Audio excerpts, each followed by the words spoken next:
ඔයාලට එක දිගට කොච්චරලා වැඩ කරන්න පුළුවන්ද? පුටුවෙන් නැගිටින්න නැතුව කොච්චරලා වාඩිලා ඉන්න පුළුවන්ද? ඔය ගානක් හදුවන ඉක්මනට.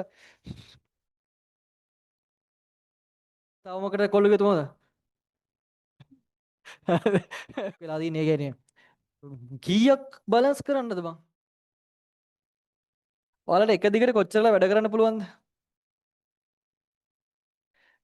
ඇකඩමික් වැඩක් මං කියන්නේ. පොතපත වැඩක් එක දිගට කොච්චරලා කරන්න පුළුවන්ද? කොච්චරක් කියලා පුළුවන්ද? කොහොමද ළමයි? දැන් මං කියන වැඩ කරන්න ගියාට පස්සේ කොච්චර වෙලා එක අඩුම ගානේ පුටුවෙන් නැගිටින්න නැතුව කොච්චරලා වාඩිලා ඉන්න පුළුවන්ද? පැයක් සමහරුන්ට පැයක් බෑ. පැයක් බෑනේ. බෑ. ඒක බෑ. හේතුව ඇයි ඒ? ඔයාලට වැඩ කරනකොට ඇයි එක දිගට ફોකස් කරලා පැයක් ඉන්න බැරි ඇයි? පැයක් ඉන්නේ නැහැ ඔයාලා. මං දන්න ලොවෙත් ඉන්නේ නැහැ. විනාඩි 20ක් කොහමද ගාණක් හදුවන ඉක්මනට. හවුද නැද්ද? ඒක තමයි හේතුව. ඇයි ඒ? Facebook එකට ගියොත් මොකද කරන්නේ? ස්ක්‍රෝලින්. හරිද? TikTok එකට ගියොත් මොකද වෙන්නේ? ස්ක්‍රෝලින්. හරි තව මොකටද කොල්ල ගියොත් මොකද? හරිද? මොනවා හරි නේද? ගොඩක් දුර යන්න වෙනව නේද හොයා ගන්න නේ? හරි එතකොට කොහොම හරි කැමති සින්දුවක් වගේ අහන්න ගියොත් YouTube එකට ගියත් වීඩියෝ ප්ලේ කරන යනවනේ දිගට යනවා. හරිද? සමහරුන්ගේ සමහරට පේජ් 2000 පවා ගිහිල්ලා තියෙනවා. හරිද? ඒ දිගට ස්ක්‍රෝල් කරනවා. හරිද? එතකොට මේ ඔළුව කියන එක වැඩ කරන්නේ මම මේ කියන්නේ TikTok එක සින්දු වගේ. හරිද? එතකොට ඒක ටික ස්ක්‍රෝල් වෙනකොට ඔළුවේ වැඩ කරන හැම වෙලෙම ස්ක්‍රෝල් එකක්. ඒ කියන්නේ ඒක ඔයාගේ ඔළුව පට්ට විදිහට ඇක්ටිව්. ඒ කියන්නේ වැඩ කරනවා. හරිද? හැබැයි මේ ඇයි එක තැනක නැතිලා ඉන්න ඔළුව මානසිකත්වයේ තියාගන්න අමාරුයි. එතකොට ඒක ලෙඩක්. ලෙඩක් කියන්නේ ඔළුවට ඇත්තටම පිස්සු හැදිලා වගේ තියෙන්නේ. ඒ කියන්නේ විද්‍යාත්මකවත් පොර දැනගන්නේ හරි මේක දැන් වෙනස් වෙන්න ඕන මම ඉක්මනට මට මේක ඉන්න අමාරුයි කියලා ඔළුව දැනගන්නේ හරි ඔළුවේ සිග්නල් වැඩ ගන්න මේක යන්න ඕන කියන මේක ඇති එකම බුදුහාම එක තැන ඉන්න පුළුවන් දෙහිම බෑ. එතකොට මේ ඒක නිසා ඒක ඉගෙන ගන්න එකට බලපානවා. ඔයාට එක වැඩක් කරන්න විනාඩි 20ක් 30ක් ඉද්දි අමාරුයි ඉන්න බෑ. ඇයි ඔළුව අරක වැඩ කරලා ඔළුව පුහුණු කරලා තියෙන ස්ක්‍රෝල් කරන්න.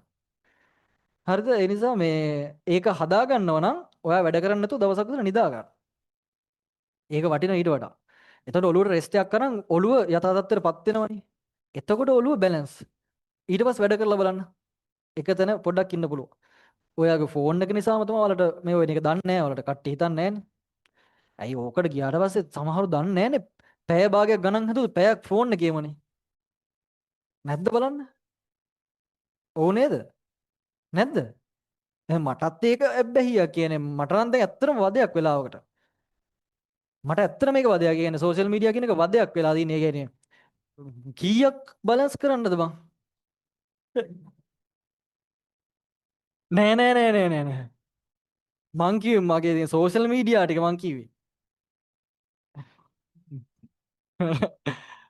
නෑ මට ඒක පට්ට සමහරවිට වදයක් වෙලා තියෙනවා. දැන් TikTok එකේ බර ඔඩියන්ස් එකක් කියනවා. YouTube එකේ බර ඔඩියන්ස් එකක් කියනවා. ඊට පස්සේ channel එකේ වෙනම ඔඩියන්ස් එකක් කියනවා. ඊට පස්සේ Facebook එකේ personal එක වෙනම ඔඩියන්ස් එකක් කියනවා. Facebook එකේ ක්ලාස් වැඩවලට වෙනම ඔඩියන්ස් එකක් කියනවා. Facebook එකේ අර සෝලෝ එකට වෙන ඔඩියන්ස් එක. ඉතින් නිකන් හිතපන් ඔඩියන්ස් මං කීයක්ද කියලා.